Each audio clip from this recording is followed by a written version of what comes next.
आए सैयद आलम मैं दूर हूँ मुझे बोर आए सैयद आलम दीदार दिखाते नहीं आवाज़ सुना दो दीदार दिखाते नहीं आवाज़ सुना दो मकबूल तो है शाज़ है काबिल तो बहुत है मकबूल तो है शाज़ है काबिल तो बहुत है आईना के मानते तो नहीं दिल तो बहुत है आईना के मानते तो नहीं दिल तो बहुत है कुल्फत में बराबर के वफा हो के जफा हो हर चीज़ में लज्जत है अगर दिल में मज़ा हो हर चीज़ में लज्जत है अगर दिल में मज़ा हो मदीना जाइते पारलाम ना मदीना देखते पारलाम ना मदीना जाइते पारलाम ना मदीना देखते पारलाम ना आमी असहाय ताई एत दूरे रई आमी असहाय ताई एत दूरे रई तबु सालाम जानाई मदीना जाइते पारलाम ना मदीना देखते पारलाम ना मदीनार नाम कत मधु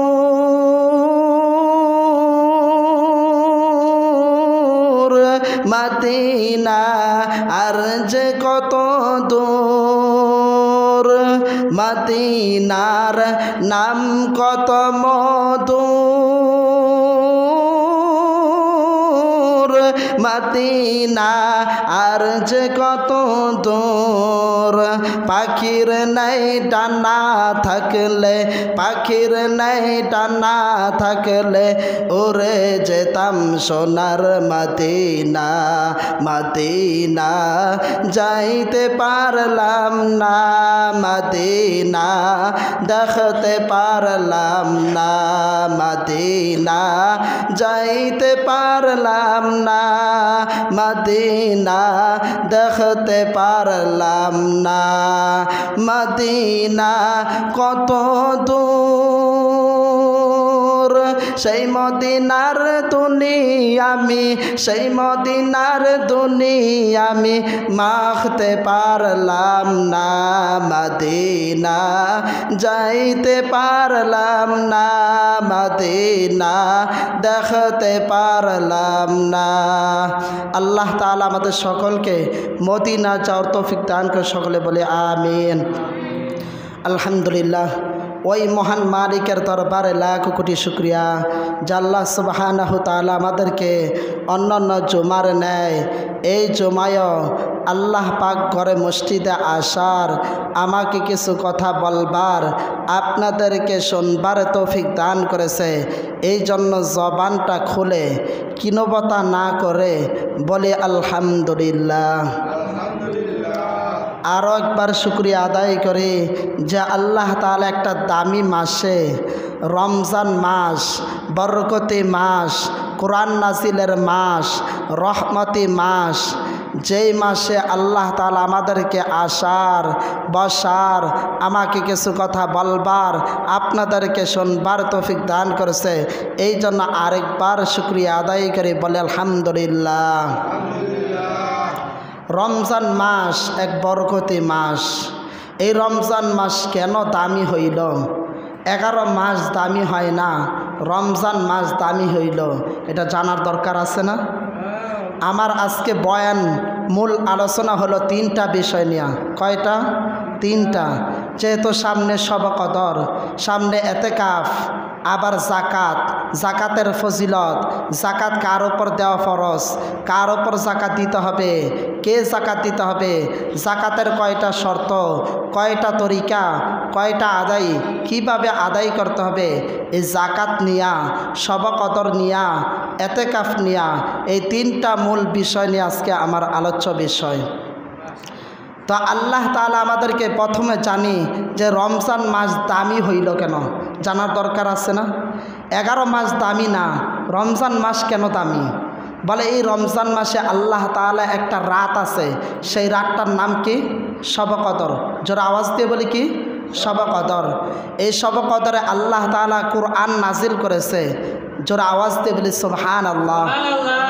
এই জন্য আল্লাহ তাআলা এই রাতটার কারণে, এই কোরআন নাজিলের কারণে আল্লাহ তাআলা পুরা রমজানকে আল্লাহ তাআলা ফজিলত বানায়া, রমজানকে সম্মান বানায়া আল্লাহ তাআলা আমাদেরকে দিলেন। জোরে আওয়াজ দিয়ে বলি সুবহানাল্লাহ।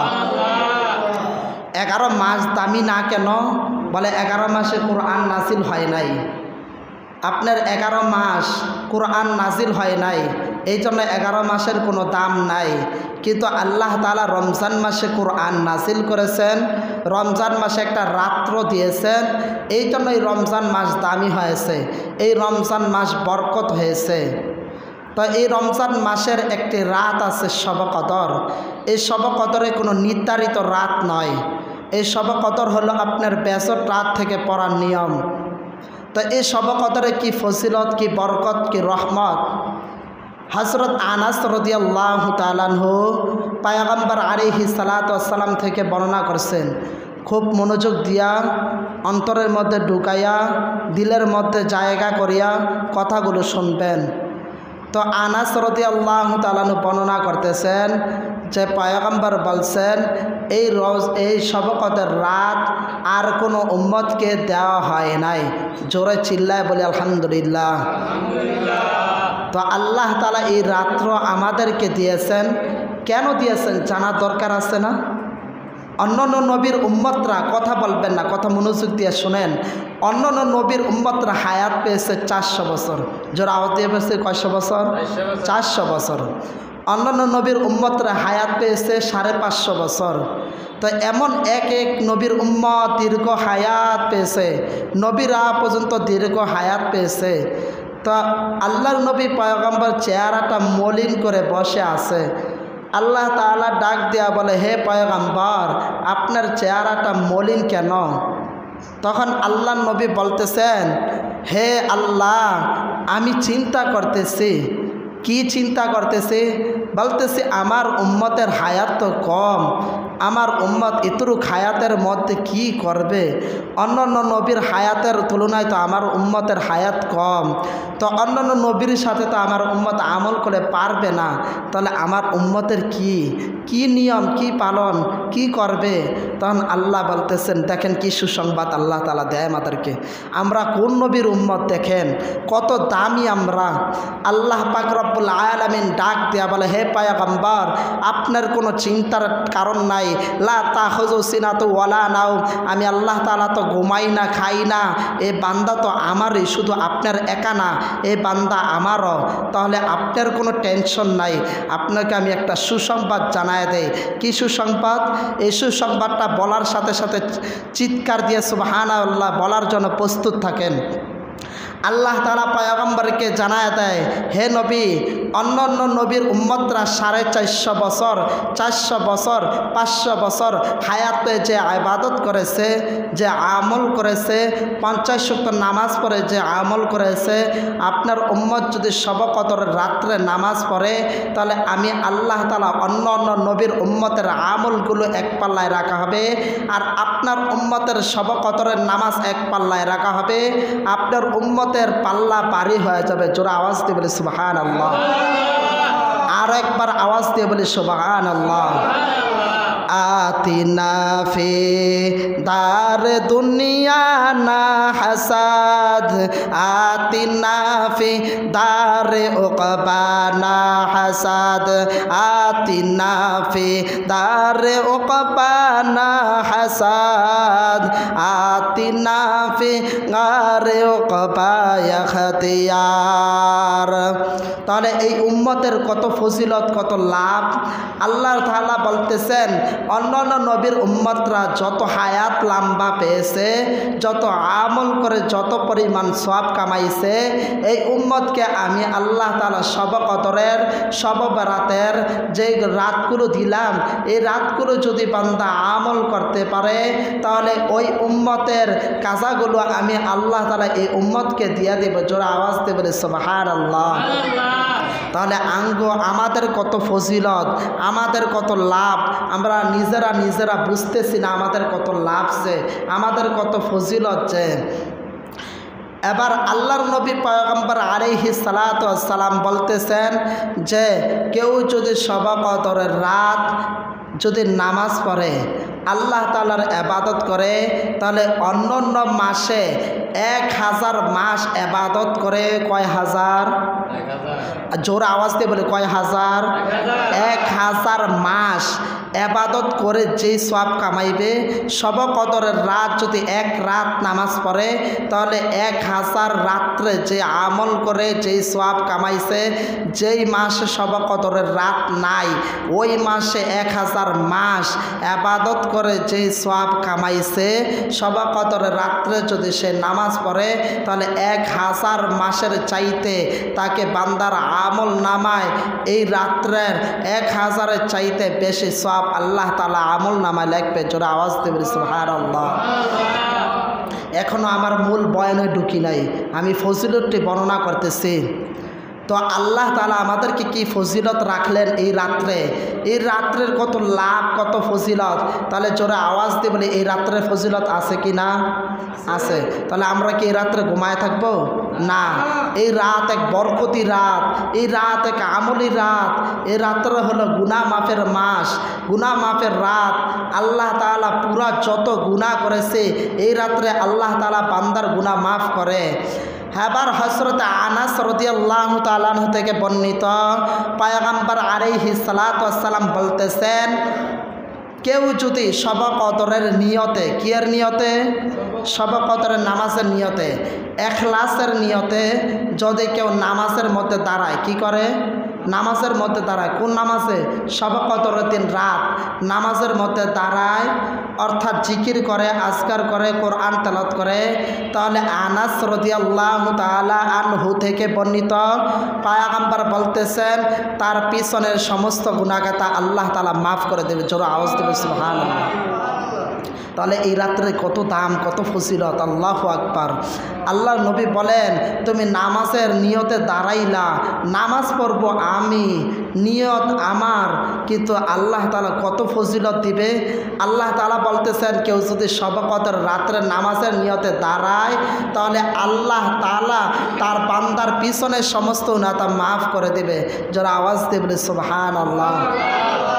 এবার তো এই রাত্রের ফজিলতগুলো শুনলেন, এবার আসুন এই রাতটা দামি কেন জানতে মনে চায় না? এই রাতটা দামি কেন? এই রাতটা দামি একমাত্র একটাই কারণ, সেটা হলো আল্লাহ তাআলা কোরআন নাজিল করেছে। ইন্না আনজালনাহু ফি লাইলাতুল কদরে, হে নবী আপনার উম্মতদেরকে জানায়া দেন আমি আল্লাহ তাআলা এই রাত্রে কোরআন নাজিল করেছি। এই হলো একায়েতে, একায়েতের মধ্যে আল্লাহ বলতেছে কোরআন, সমস্ত কোরআন আমি নাজিল করেছি। নাযালনা কইছে, ইন্না আনজালনা, আমি সমস্ত কোরআনকে নাজিল করেছি এই রাত্রে। এক হলো ব্যাখ্যা। আরেক ব্যাখ্যা হলো আল্লাহ তাআলা বলতেছেন ওয়ানুনাজ্জিলু মিনাল কোরআন, তাহলে আল্লাহ তাআলা ওই আয়াতের মধ্যে বলতেছেন আমি অল্প অল্প করে নাজিল করেছি। তাহলে এবার আপনাদের প্রশ্ন জাগতে পারে না যে আল্লাহ বলেছেন অল্প করে নাজিল করেছে, আপনি বলতেছেন পুরা কোরআন শরীফ নাজিল করেছে, তাহলে আপনারটাই সঠিক না আল্লাহরটাই সঠিক? এটা মুফাসসিরে কেরাম জবাব দিতেছে হাদিসে কুরসির মধ্যে। মুফাসসিরে কেরাম বলতেছেন আল্লাহরটাও ঠিক, আমি যে বলতেছি এটাও ঠিক, কিন্তু আল্লাহ তাআলা পুরা কোরআনই নাজিল করেছে। আচ্ছা, আপনাকে যদি জিজ্ঞাসা করে যে শামসুল কাকা আপনার বাড়ি কোন জায়গায়, তাহলে আপনার প্রশ্ন জাগতে পারে না যে আমার বাড়ি হলো কদমতলী। তাহলে আমাদের একটা প্রশ্ন করার দরকার আছে না যে কোরআনের বাড়ি কোন জায়গায়, কোরআন আসলো কোথায় থেকে, কোরআন নাজিল হলো কার উপরে? প্রশ্ন জাগতে পারে না যে আমরা কোরআন পাইছি কিন্তু কোরআনের বাড়ি কোন জায়গায়? আল্লাহ তাআলা জানাই দিতেছে 30 নম্বর পারার মধ্যে, বাল হুয়া কুরআনুম মাজিদ, আমি আল্লাহ তাআলা লোহে মাহফুজের মধ্যে কোরআনকে নাজিল করেছি। তাহলে আমার প্রশ্নের মধ্যে আসেন, আমি বলেছি আল্লাহ তাআলা অল্প অল্প করে নাজিল করেছে, আল্লাহ বলতেছেন পুরো 30 পারা নাজিল করেছে। তাহলে দুটোটাই ঠিক, আল্লাহ 30 পারাই নাজিল করেছে। যখন কোরআনের বাড়ি যেই জায়গায় সেই জায়গায় আল্লাহ তাআলা 30 পারা নাজিল করে রেখে দিছে, অল্প অল্প করে নবীর ওপর পাঠাইছে। তাহলে এবার প্রশ্নের জবাবের উত্তর পাইছেন যে আল্লাহ তাআলা পুরো 30 পারাই নাজিল করেছে সেখানে, কিন্তু পাঠাইছে অল্প অল্প করে নবীর ওপরে। যখন আল্লাহর নবী হেরা কুয়ার মধ্যে ছিলেন, কিছুদিন যাবৎ ছিলেন, তখন জিব্রাইল আলাইহিস সালাতু ওয়াস সালাম কোরআনের আয়াত নিয়ে আসলেন। সর্বপ্রথম সূরা নাজিল হয়েছে সূরাতুল আলাক। সূরা কি? আলাক, 30 নম্বর পারা, ইকরা বিসমি রাব্বিকাল্লাযী খলাক। তখন জিব্রাইল বলতেছে পয়গম্বর আপনি বলেন ইকরা। তখন নবী বলতেছে মা আনা করিব, আমি তো পড়তে জানি না। আবার বলতেছেন ইকরা, পড়েন, কিন্তু কার নামে পড়ব, কি পড়ব, এটা জিব্রাইল ভেঙ্গে বলতেছে না। আল্লাহ নবী বলতেছে মা আনা করিব, আমি তো পড়তে পারতেছি না।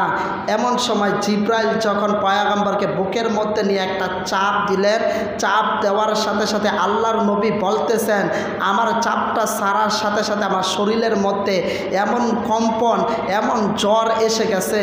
আচ্ছা আপনারা বলুন, একটা শিশু বাচ্চা, সে 3 বছর, তাকে যদি 50 কেজি চাউল তার মাথার মধ্যে নেই, তাহলে তার কেমন লাগবে? পারবে না। কিন্তু আল্লাহর নবী ছিল 40 বছর বয়স, তাহলে তার আল্লাহ তাআলা কোরআন নাজিল করলেন, তার শরীরের মধ্যে কেন জ্বর আসলেন? যে জিব্রাইল আলাইহিস সালাতু ওয়াস সালাম এতক্ষণ বলতেছেন ইকরা, পড়েন, কার নামে পড়ব, কার কিতাব, এটা জানা দরকার আছে না? তখন জিব্রাইল এবার বলতেছেন ইকরা বিসমি রাব্বিকাল্লাযী খলাক, যেই আল্লাহ আপনাকে সৃষ্টি করেছে, যেই আল্লাহ আমাকে সৃষ্টি করেছে, যেই আল্লাহ উম্মতকে বানাইছে, যে আল্লাহ 3 বেলা নেয়ামত দিতেছে, ওই আল্লাহর নামে কোরআন পড়েন। এবার নবী সাথে সাথে যখন চাপ ছাড়ার সাথে সাথে নবী পড়া শুরু করলেন, ইকরা বিসমি রাব্বিকাল্লাযী খলাক, খলাকাল ইনসানা মা লাম ইয়ালাম। তখন এইভাবে 5 আয়াত নবীজির উপরে এই কোরআন নাজিল করেছে শবে কদরের দিন রাত্রে। এই জন্য শবে কদরে আল্লাহ তাআলা দাম বাড়ায় দিছে, এই জন্য ফজিলত বাড়ায় দিছে। তাহলে এই কোরআন যেই জিনিসের সাথে লাগবে এই জিনিসটার দাম বেড়ে যাবে। যেমন আমি একটা উদাহরণ দেই, একটা কাঠ, এই কাঠ দিয়ে আপনি যখন একটা চেয়ার বানাইবেন, এই চেয়ারে কিন্তু মানুষ এত দামি দেয় না, সম্মান করে না, চেয়ারে লাত্তি মারে, আবার চেয়ারে সরায় দেয়, ফালায় দেয়, কেউ সম্মানও করে না, চুমু খায় না। আবার একটি কাঠ দিয়া যখন আপনার একই কাঠ দিয়া যখন রেহাল বানানো হয়, এই রেহালের মধ্যে কিন্তু কেউ লাত্তি মারে না, লাত্তি মারে না, পরে গেলে কেউ সম্মান করে, সালাম দেয়। কিসের কারণে? ওই কাঠটার দাম বেড়ে গেল কেন? কাঠটার সাথে কোরআন লাগছে, এই জন্য কাঠটার দাম আল্লাহ তাআলা বাড়ায় দিয়েছে। জোর আওয়াজ দিয়ে বলে সুবহানাল্লাহ। আবার একই কাপড় মেলের থেকে অথবা বাজারের থেকে আনবেন, এই কাপড় দেখবেন সবাই লাত্তি মারে, ফালায় দেয়, পাও মোছে, দাম দেয় না। আবার একই কাপড় দিয়ে যখন গিলাপ বানানো হয়, ওই গিলাপকে মানুষ চুমু খায়, সম্মান করে। কিসের কারণে? ওই গিলাপের সাথে কোরআন লাগছে। দেখবেন বলা আপনিও রাস্তা দিয়ে হেঁটে যাবেন, একটা আলেম হেঁটে যাবে, কিন্তু আপনাকে সালাম দেবে না, আলেমকে সালাম দিবে। আলেমের সম্মান এই কারণে না, তার সিনার মধ্যে কোরআন আছে, এই জন্য মানুষ তাকে সম্মান করে। তাহলে কোরআন যে জিনিসটার সাথে লাগবে ওই জিনিসটা দামি হয়ে যাবে। এই জন্য শবে কদরের রাত্রে কোরআনটা লাগছে, এই জন্য শবে কদর রাত দামি হয়ে গেছে। আর শবে কদর রাতটা রমজান মাসে পড়ছে, এই জন্য রমজান মাস দামি হয়ে গেছে। জোরে আওয়াজ দিয়ে বলি সুবহানাল্লাহ। তাহলে এই রমজান মাসের কত ফজিলত, কত লাভ, কত বরকত, এমন বহুত হাদিস আছে শবে কদরের যে কত ফজিলত, কত রাত। তা আয়েশা রাদিয়াল্লাহু তাআলা আনহা থেকে বর্ণিত, আয়েশা রাদিয়াল্লাহু তাআলা আনহা বলতেছেন, পয়গম্বর একদিন শবে কদরের রাত্রে 27টার সময় যখন এই কথা নিয়ে, সংবাদ নিয়ে, তাশরিফ নিয়ে বের হয়ে গেলেন উম্মতদেরকে জানায় দেওয়ার জন্য যে শবে কদরের রাত হলো 27টার সময়, এটা জানার জন্য নবী ঘর থেকে বের হয়ে গেলেন। যখন বের হওয়ার পর এখন দেখে দুই সাহাবী ঝগড়া করতেছে। কি করতেছে? দুই সাহাবী ঝগড়া করতেছে। এবার আল্লাহর নবী ওই ঝগড়া মিঠাইতে যায়, দেখতে যায় আল্লাহর নবীর জেহেন থেকে ওই শবে কদরের রাত উঠায় নিছে। এই জন্য আবার আপনারা মন্তব্য করতে পারবেন না, এটা আল্লাহ তাআলারই একটা হিকমত, আল্লাহ তাআলারই একটা খেলা। তখন আল্লাহ তাআলা এই শবে কদরের রাত পয়গম্বরের মাথা থেকে উঠায় নিছে। তখন আল্লাহ নবী এই শবে কদরের রাতটা ভুলে গেলেন, কোন দিন শবে কদরের রাত, কোন সময়, এটা ভুলে গেলেন পয়গম্বর। এই জন্য আল্লাহর নবী জিবরাইল জানাই দিলেন যে আল্লাহর নবী আপনি বেজর রাত থেকে শবে কদরে তালাশ করতে থাকেন। তখন আয়েশা রাদিয়াল্লাহু তাআলা আনহা বলেন যে পয়গম্বর ওই মাসে, যেই মাসে শবে কদরের রাত নাজিল হয়েছে ওই মাসে আল্লাহর নবী সারা মাসই ইতিকাফ করছেন। জোর আওয়াজ দিয়ে বলে সুবহানাল্লাহ। এবার জাগতে পারে প্রশ্ন, কেন করলেন ইতিকাফ? আল্লাহর নবী করছে যেন আল্লাহ তাআলার সাথে একটা মসজিদে যেইভাবে মুআনাকা হয়, যেইভাবে কথাবার্তা হয়, যোগাযোগ হয়, বাইরে থাকলে সেইভাবে যোগাযোগ হয় না। দেখবেন একটা অফিসের মধ্যে ঢুকলে একটা মালিকের সাথে যেইভাবে কথাবার্তা হয়, সরাসরি কথাবার্তা হয়, মহাব্বত বাড়ে। মসজিদের দেখবেন ঘরের বাইরে থাকলে আর মহাব্বতটা এত হয় না, এত বাড়ে না। তখন নবী চিন্তা করলেন যে আমি যদি ইতিকাফে সারা মাস বই তাহলে মনে হয় আমার এখান থেকে শবে কদরের রাত কোন রাতটা জানা পড়বে। এই জন্য আল্লাহর নবী শবে কদরের রাত তালাশের জন্য আল্লাহর নবী এই মাসে পুরা মাসে ইতিকাফ করছেন।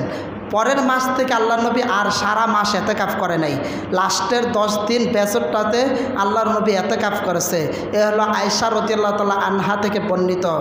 সব বুখারী শরীফের মধ্যে আপনার দ্বিতীয় হাদিসের মধ্যে আসছে, বুখারী শরীফ।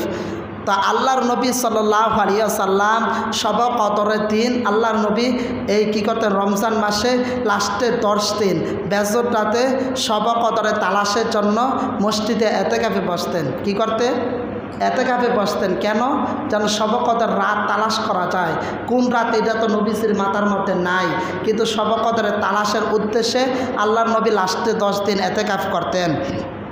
এবার আল্লাহর নবী পয়গম্বর জানায় দেওয়া গেছে যে আমি পারছি, আমি ব্যস্ততা, নবীর মতো ব্যস্ততা মনে আমরা কেউ হই নাই। নবীর আমার আপনার বিবি হলো মাত্র একজন, আর নবীর বিবি ছিল 11 জন। তাহলে কেমন ব্যস্ততা, কেমন ব্যস্ততা! 11 জন আর একজন, কেমন ব্যস্ততা! আবার আল্লাহর নবী যুদ্ধের ময়দানে হাজির হইতেন, আবার সাহাবাই কেরাম ফতুয়া জিগাইতেন। তাহলে কেমন ব্যস্ততা আল্লাহর নবী! এমন ব্যস্ততার মাঝেও আল্লাহর নবী ইতিকাফের মধ্যে বসতে কোনো উসিলা দেয় নাই, ইতিকাফ করছেন। এই জন্য আল্লাহর নবী আয়েশারে জানাই দিয়ে গেছেন, হে আয়েশা, আমি যেহেতু ইতিকাফ পুরা মাস করেছি, আমার উম্মত পুরা মাস পারবে না। এই জন্য আমার উম্মতকে আমি লাস্টের বেজরটা 10 দিন দিয়ে গেলাম, আমার উম্মত যেন লাস্টের 10 দিন ইতিকাফ করে। জোরে আওয়াজ দিয়ে বলি সুবহানাল্লাহ। তাহলে ইতিকাফের ফজিলত কি? বলতেছে যারা ইতিকাফের মধ্যে 10 দিন বসবে, আল্লাহর নবী পয়গম্বর জানায় দেয় ওই মহল্লার মধ্যে আল্লাহ তাআলা ওই একজনের মাধ্যমে পুরা মহল্লার মধ্যে সবাইকে আল্লাহ তাআলা মাফ করে দেয়। জোরে আওয়াজ দেবে সুবহানাল্লাহ। তাহলে ওই বান্দাটা যতদিন ইতিকাফ করবে আর যত মহল্লার মধ্যে যত মানুষ কবরের মধ্যে আছে ততদিন আল্লাহ তাআলা কবরের আযাব মাফ রাখে। জোরে আওয়াজ দেবে সুবহানাল্লাহ। তাহলে ইতিকাফ হলো আপনার ফরজে কিফায়া। ইতিকাফ আপনার 3 প্রকার। কয় প্রকার? 3 প্রকার। এক ইতিকাফ হলো মান্যতের ইতিকাফ। যেমন আমি নিয়ত করলাম যদি আমি পরীক্ষায় পাস হই তাহলে আমি 10 দিন আল্লাহর রাস্তায় ইতিকাফে বসবো, এটা হলো এক ধরনের ইতিকাফ। এটা করতেই হবে, মান্যত, এটা ইতিকাফ করতে হবে। আরেকটা ইতিকাফ হলো যেমন এটা হলো ওয়াজিব, মানে সুন্নত। যেমন আমি মসজিদে সবসময় নামাজ পড়তে আসলাম, আমি ইতিকাফের নিয়ত করে মসজিদে ঢুকলাম, আমার নামাজও আদায় হলো, ইতিকাফের সওয়াবও পাইলাম। যেমন 3 দিন তাবলিগ আসে, তারা ইতিকাফের নিয়ত করে 3 দিন থাকে, এটা হলো এক ইতিকাফ। এতেকাফ। আর দ্বিতীয় এতেকাফ যেটা হলো এই যে রমজান মাসে লাস্টে বেজর 10 দিন রাত এতেকাফ করতে হয়, সেটা হলো সুন্নতে আপনার মুআক্কাদা। এই এতেকাফ আপনি করতেই হবে। যেমন আপনি জানাজা ফরজে কিফায়া, এই এতেকাফ হলো আপনার বেজর রাতে 10 দিন এতেকাফ হলো ফরজে কিফায়া। যেমন জানাজা আপনার ভাই মারা গেছে, মাসলা শুনুন, আপনার ভাই মারা গেছে, যদি আমার আত্মীয় স্বজনের থেকে অথবা আমার মহল্লা থেকে একজনে আমার জানাজা হক আদায় করে তাহলে হক আদায় হয়ে যাবে।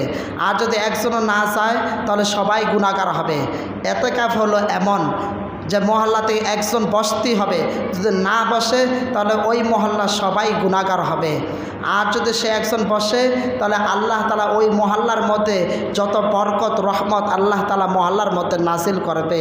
এ হলো এতেকাফের ফজিলত, এতেকাফের লাভ। আয়েশা রাদিয়াল্লাহু তাআলা এক হাদিসের মধ্যে বলতেছেন, যারা এতেকাফ বসবে তাদেরকে আল্লাহ তাআলা কি সুসংবাদ দিতেছে। আল্লাহ তাআলা বলেন, যারা 10 দিন এতেকাফ করবে আল্লাহ তাআলা তাদের পিছনে সমস্ত গুনাহ তা মাফ করে দেয়। যারা আওয়াজ দিয়ে বলে সুবহানাল্লাহ। আর তার উসিলায় আল্লাহ তাআলা মহল্লার সমস্ত মানুষকে আল্লাহ তাআলা মাফ করে দেয়। যারা আওয়াজ দেবে সুবহানাল্লাহ। তাহলে এতেকাফের কিছু নিয়ম কারণ আছে। এতেকাফ হলো আপনার বসতে হবে এতেকাফের নিয়তে। এতেকাফ অবস্থায় আপনার যদি বাড়িতে ঝগড়া লেগে যায় তাহলে আপনি সেদিকে কানও দেওয়া আপনার জন্য জরুরি না, কানও দিতে পারবে না, শুনতে তো পারবেনই না আপনি। এতেকাফ হলো এক খেলে এক নিয়তে আল্লাহর জন্য এখলাসের নিয়তে 10 দিন বসতে হবে। কোনো দুনিয়ার কোনো চিন্তা ভাবনা তার ভিতরে থাকবে না। আরেক হলো নিয়ম হলো শুধু প্রস্রাব করতে চাইতে পারবে, যেহেতু জরুরত, বাথরুমে যাইতে পারবে, স্যাপ পালাইতে পারবে। অর্থাৎ এগুলো বাদ দিয়া যদি বলে না আমি একটু বাইরের থেকে ঘুরে আসি, রাস্তা থেকে ঘুরে আসি, বাড়ির থেকে একটু ঘুরে আসি, তাহলে এতেকাফ আপনার বাতিল হয়ে যাবে, এতেকাফ আর হবে না। যেমন আপনারা কাঁচের গ্লাস ছিলেন, কাঁচের গ্লাসে যখন একটু টাচ লাগে গ্লাস কিন্তু ভেঙে যায়। এই গ্লাস কিন্তু আর মজবুত করা ঠিক করা আর সম্ভব হয় না, নতুন গ্লাস লাগে। এতেকাফ হলো এমন অবস্থা, একটু এদিক সাথে হলো এতেকাফ ভেঙে গেল, এটাকে আর জোড়া দেওয়া যাবে না, আবার নতুন করে এটাকে বানানো যাবে না। এতেকাফ হলো আপনার কাঁচের গ্লাসের মতো, কাঁচের গ্লাস যেমন টাচ লাগলে সব শেষ, এতেকাফ আপনি এদিক সেদিক হলে আপনার এতেকাফ সব শেষ। হলো এতেকাফের ফজিলত। এবার হলো জাকাত। জাকাত আপনি, জাকাত হলো ধনীর উপর ফরজ। তো জাকাতের আপনার কিছু শর্ত আছে, আমি এক কিতাব থেকে এগুলো লিখছি সংগ্রহ করে, যে জাকাতের শর্ত হলো আপনার 60টা। কয়টা? 60টা। জাকাত কারা দিতে পারবে? জাকাত দিতে হবে। জাকাত হলো আপনার মুসলমানের ইসলামের 5টি মূল হলো বিধান: কালিমা, নামাজ, হজ, জাকাত, রমজানের রোজা। একটা আপনি অস্বীকার করবেন আপনি সব শেষ, ইমান বরবাদ। জাকাত হলো আপনার ফরজ, জাকাত দিতেই হবে। আল্লাহর নবী হুঁশিয়ার করছে, যাদের ওপর জাকাত ফরজ হয়েছে তুমি যদি জাকাত না দাও তাহলে তুমি ঈদগার ময়দানে যাইবা না। ঈদগার ময়দানে তুমি যদি যাও, নামাজ পড়লে তোমার এই নামাজ কবুল হবে না। তুমি জাকাত দিয়া তারপর ঈদগার ময়দানে তুমি যেন যাও, ফেতরা জাকাত দিয়া ঈদগার ময়দানে যাইবা। আল্লাহর নবী একদম হুঁশিয়ার করে গেছে। যদি বিশ্বাস না করেন মেশকাত শরীফের মধ্যে কিতাব খুলে দেখেন। এবার আসলে জাকাতের শর্ত কয়টা? জাকাতের 1 নাম্বার শর্ত হলো আপনাকে মুসলমান হইতে হবে। কি হইতে হবে? মুসলমান হইতে হবে। এগুলো বুখারী শরীফের। 1 নাম্বার মুসলমান হইতে হবে, 2 নাম্বার বালক হইতে হবে, না বালকের ওপর জাকাত দেওয়া ফরজ হবে না, আপনার বালেক হইতে হবে। 3 নাম্বার জ্ঞানবান হইতে হবে, পাগল, মাতাল, অচেতন এগুলোর উপর পাগল জাকাত দেওয়া ফরজ না, জ্ঞানবান হইতে হবে। 3 নাম্বার আপনার স্ত্রীর ঋণ মুক্ত হইতে হবে। কোনো ঋণ থাকলে এটা জাকাত হবে না, আগে ঋণ পরিশোধ করেন তারপরে জাকাত দেন, ঋণ মুক্ত। 4 নাম্বার যে মালটা আপনি জাকাত দিবেন সেই মাল আপনার কাছে যেটা আছে 1 বছর হইতে হবে। কয় বছর? 1 বছর অতিবাহিত হইতে হবে। তারপরে আসুন, জাকাত কার ওপর ফরজ? যার ভিতরে 7.5 তোলা স্বর্ণ থাকবে সে জাকাত দিতে পারবে, অথবা 52.5 তোলা রূপা থাকবে সে জাকাত দিতে পারবে। কয় রূপা? 7.5 তোলা স্বর্ণ থাকবে, জাকাত দিতে পারবে। 1 লাখ টাকা হলে আপনাকে দিতে হবে 2,500 টাকা জাকাত। আর যদি আপনার 50,000 টাকা থাকে নগদ থাকে, অথবা এটা 1 বছর হয়েছে, এটার কাছ থেকে কেউ ঋণও পানান আমার কাছ থেকে, তাহলে 50,000 হলে 1250 টাকা আপনার জাকাত দিতে হবে। আর যদি আপনার 7.5 তোলা যদি 1 লাখ টাকা থাকে তাহলে 2,500 টাকা আপনার জাকাত দিতে হবে। এ হলো জাকাতের নিয়ম। এবার আসুন জাকাতের ফজিলত। জাকাত দিলে কি লাভ? জাকাত দিলে আপনার মাল হেফাজত থাকবে, আল্লাহ বরকত বাড়ায় দিবে মালের মধ্যে। তার একটা আমি দৃষ্টান্ত, একটা ঘটনা আপনাদেরকে শোনাই। মেশকাত শরীফের মধ্যে ঘটনা আসছে, কোনো বানানের কিতাব আমি ঘটনা বলি না। হযরত আলী রাদিয়াল্লাহু তাআলা, নাম কি? আলী রাদিয়াল্লাহু তাআলা, ফাতেমার মেয়ের, আল্লাহ নবীর মেয়ের জামাতা। তো ফাতেমা রাদিয়াল্লাহু তাআলা একদিন অসুস্থ। কি পড়লেন? অসুস্থ। তো আনার খাইতে মনে চাইছে। কি খাইতে? আনার খাইতে। জাকাত দিলে কি ফজিলত এটা বলতেছে, মাল কি হেফাজত থাকে, আল্লাহ কিভাবে মাল বাড়ায় দেয়, এগুলো বলতেছে। তখন আলী রাদিয়াল্লাহু তাআলা ফাতেমা বলতেছেন, ওগো আমার স্বামী, আমার তো আনার খাইতে মন চাইছে, আমি অসুস্থ। তখন আলী রাদিয়াল্লাহু তাআলা আনার জন্য বের হয়ে গেলেন। যখন রাস্তায় বের হয়ে গেলেন, কোথাও আনার পাইতেছে না। এক জায়গায় এক দোকানে একটা আনার পাইলেন। কয়টা? শুধু একটা। পাওয়ার পর ওই আনারটা নিয়ে যখন রাস্তায় রওনা হইতেছে, এক অসহায় গরিব মহিলা বলতেছেন, বাবা তোমাকে তো আমি চিনি না, তোমার একটা আনার যদি আমাকে দিতা তাহলে আমার পেটটা ভরে যাইতো। তখন আলী রাদিয়াল্লাহু তাআলা চিন্তা করলো, আমার বিবি ওদিক দিয়ে অসুস্থ, এদিক দিয়ে গরিব আমার কাছে আনার খুঁজছে, আমি কি করি? আলী রাদিয়াল্লাহু তাআলা অর্ধেক দিয়ে দিলেন মহিলাকে। তখন আলী রাদিয়াল্লাহু তাআলা আবার রওনা হইতেছে, আরেক গরিব অসহায় মহিলা ধরলেন, বলতেছে, বাবা আমাকে একটু আনার যদি দাও আমার পেটটা ভরে যাইতো। তখন আলী রাদিয়াল্লাহু তাআলা আরেকটু দিলেন, তাহলে 2 ভাগ দিয়ে দিল, একটাতে আর কিছু আছে। যখন আরেকটা মহিলা সামনে পড়ল, বলে, বাবা তোমাকে চিনি না, একটু আনার যদি আমাকে দিতা, তাহলে আলী রাদিয়াল্লাহু তাআলা ওটাও দিয়ে দিছে, একটা শেষ। এবার বাসায় গেছে, চেহারাটা মলিন, মাথাটা চেহারাটা মলিন কালো, যে আমি স্ত্রীকে কি জবাব দিব। যখন বাসার মধ্যে ঢুকবে এমন সময় স্ত্রী জিজ্ঞাসা করতেছে, আমার আনার কোথায়? এমন সময় আল্লাহ তাআলা ফেরেশতা পাঠায় দিছে, হ্যাঁ ফেরেশতা, জান্নাত থেকে 10টা আনার নিয়ে যাও, 9টা আনার তোমার হাতের মধ্যে রাখবা, আলীকে পরীক্ষা করবা, আরেকটা আনার তোমার হাতের মধ্যে বাম হাতে রাখবা, দেখবা আলী কি বলে। তখন ওই ফেরেশতা গেটের মধ্যে জয় হাজির, টোক্কা দিছে, সালাম দিছে। বিবি এখান থেকে বলতেছে, আমার আনার কোথায়? ওদিক দিয়ে ফেরেশতা দরজা টোক্কা দিতেছে। দেখেন জাকাত দিলে কি মাল আল্লাহ তাআলা বাড়ায় দেয়, 1 গুণ দিলে আল্লাহ তাআলা 10 গুণ দেয়। তখন আলী রাদিয়াল্লাহু তাআলা দরজাটা খুললেন, খোলার পর বলতেছে, তুমি কে? বলে, আমি ফেরেশতা, আমি আসছি, আল্লাহ তাআলা আপনার জন্য 9টা আনার নিয়ে আসছে, পাঠাইছে, নেন আপনার 9টা আনার। আলী রাদিয়াল্লাহু তাআলা বলে, না আমার 9টা আনার হতে পারে না, আল্লাহ তাআলা বলেছে 1 গুণ কেউ যদি দেয় তাহলে আল্লাহ তাআলা 10 গুণ বাড়ায় দেয়, তাহলে আমার 9টা হবে কেন, আমার 10টা হবে। সুবহানাল্লাহ। তখন আলী রাদিয়াল্লাহু ফেরেশতা বলতেছে, তুমি ঠিক বলেছ, আল্লাহ তাআলা 10টাই দিয়েছে, আমি একটা লুকায় রাখছিলাম, তোমাকে পরীক্ষা করছি, দেখি তুমি আল্লাহর উপর তাওয়াক্কুল কিনা, তুমি যে জাকাত দিয়েছ, তুমি যে গরিব মানুষকে দিয়েছ, এটা কি তুমি কি আল্লাহর উপর তাওয়াক্কুল নাকি আল্লাহর উপর ইখলাসের সহিত দিয়েছ কিনা, এটা আমি পরীক্ষা করছিলাম। তাহলে দেখেন সে জাকাত দেওয়ার জন্য আল্লাহ তাআলা 1-এ 100 গুণ 10 গুণ বাড়ায় দিলেন।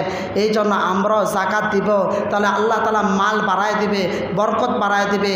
যারা জাকাত না দিবেন তাদের ব্যাপারে আল্লাহ নবী কি বলেছেন জানেন?